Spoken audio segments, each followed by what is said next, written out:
আমি সৌদি আরবে গিয়েছি, বাংলাদেশের খুবই ভয়াবহ দুর্দশা অবস্থায় আছে। ক্লিনিং সার্ভিস করে, সুইপারের কাজ করে, ইন্ডিয়া থেকে কেরালা লোক আসে, তারা বড় বড় ব্যবসা করে, নেপাল থেকে লোক গিয়ে, পাকিস্তান থেকে লোক গিয়ে বড় বড় ব্যবসা করে।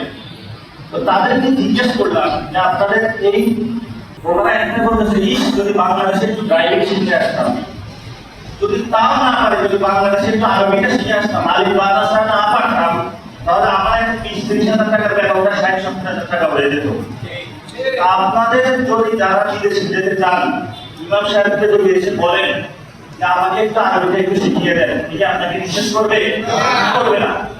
তাহলে আপনারা যদি মসজিদে আসেন, ইমাম সাহেব থেকে একটু শিখেন আরবি, বিদেশে গিয়ে আল্লাহ আপনাকে ভালো বরকত দেবে। নদীতে আপনারা এই কাজটা করবেন।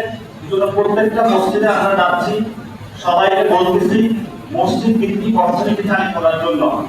এই মসজিদ যতদিন জীবিত থাকবে, ততদিন বাংলাদেশের ইসলাম এবং বাংলাদেশের সার্বভৌমত্ব ইনশাআল্লাহ নিরাপদ থাকবে।